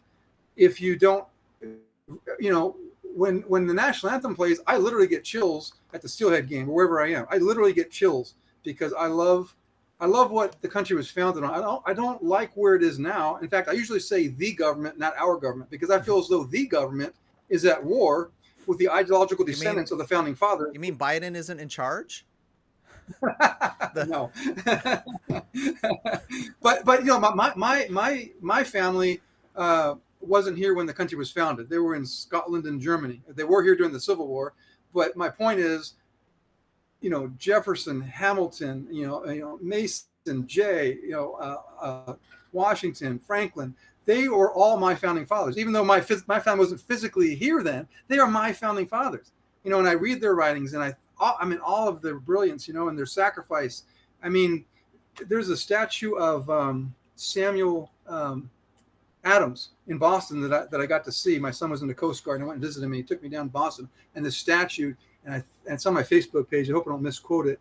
It says, I think it says, incorruptible and fearless. I mean, to be described that way, I mean, I got to be described that way when I die would be beautiful, you know. But these men and women, you know, I mean, they put it all on the table for us, you know, and create something new.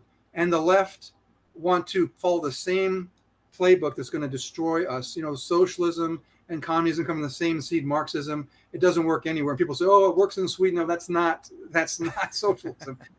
These kids that wear the Che Guevara T-shirts and all this, and they think, "Oh, no." I mean, look at Venezuela. That right now is what, you know, where socialism takes you. You know, so, you know, are there, as I say, warts in our history? We are the least imperfect country because we're all imperfect because we're all made of men, right? Fallen human beings. But it was the greatest experiment, and we run the risk. To your point about Rasmussen, we run the risk of it collapsing, changing. Maybe we'll still exist in some other footprint, some other, you know, we don't know. The future is interesting. It's an exciting time to live, but for the ideals in the Constitution to survive, we need people in office that will stand up for the oath. I mean, I look at an oath like wedding vows. That's taken in public, and because the people that are in there when you take it, they're your loved ones, the public. They expect you to honor the oath. So I liken the oath of office to wedding vows, and if that's not sheriffs that's not very helpful in today's culture. Considering the 50% and in divorce more. Yeah. Oh, it's as strong as a wedding vow. Okay, great. Could be, yeah. Well, I think wedding vows were stronger in 1789. Yeah, we're talking about, right? Yeah. I mean, oh my goodness, even is the sheriff the one collecting child support and alimony? That's done through health and welfare. Okay. But the sheriff will, you know, yeah, if it need to. Normally the checks are automatic deposited right. child support, health and welfare. Yeah, but if they're not doing it, there could be an order to garnish wages. Exactly. Usually it's done remotely through a writ of execution, sent to the bank, and also like your state tax return could be seized and given to the spouse or the former spouse. So yeah, they have a hand in that. Yeah, I mean, definitely there's so many, like if you really want to go down the rabbit hole of things that are not enumerated powers, I think that one of the arguments is if it's not the Supreme Court cannot delegate powers which it does, or sorry, the federal government cannot delegate powers which it does not have on its own. Can the state delegate powers and just create powers that then the sheriff has to like enforce? Well, again, it's similar. It's almost the same argument, really, of federal regulations. You know, I mean, I take an oath to the state constitution. That constitution, like the U.S. Constitution, has been used to create administrative agencies. Right. They make their own regulations. Those regulations are not law. I know this. I know the U.S. Constitution better than I do the state constitution. But but to answer your question, I'm oath bound to enforce the law. The legislature passes laws, but those laws have to be lawful.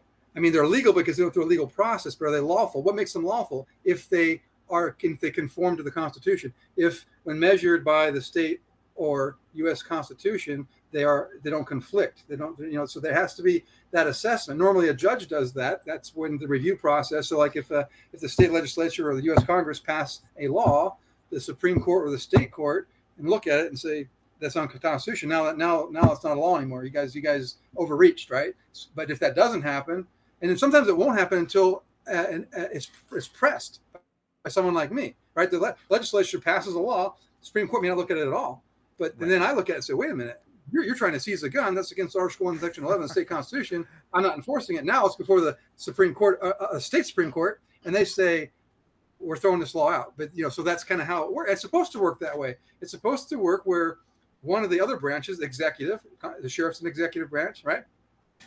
I'm interposing now between the legislature and you, Jefferson Kim, the citizen, because they just passed a law in Idaho saying that you can't have an AR. And now I'm going to force the issue to go to the state Supreme Court, right? And then maybe even I take it to the district court and then the U.S. Supreme Court. I mean, it could go that far as I'm trying to fight for Mr. Kim's rights as your sheriff, So it's when it comes to regulation, maybe that's more your question. When it comes to regulation, I have no, especially with the federal government, I have no expectation, and they have no authority over me to enforce a regulation or a federal law. Neither a federal law nor a federal regulation.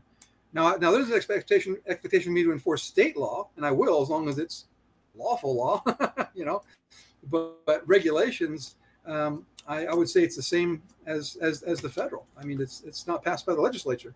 You're an unelected bureaucrat, and so you get off my lawn. All right. I think we're hitting about 2 hours. I appreciate your time. If there's anything else you would like to add? No. Are you going to chop this into 2 segments for your audience, or just one? No, I'll probably just do one video. And, okay. All right. No, but again, if anybody wants to copy this free book, just Doug for Sherriff at proton.me. I'll give you a PDF. You got to know your rights, folks. You got to know your rights. All right. So yeah, everyone have a good one. And thanks again, Doug, for coming on. Thank you for having me. Appreciate it.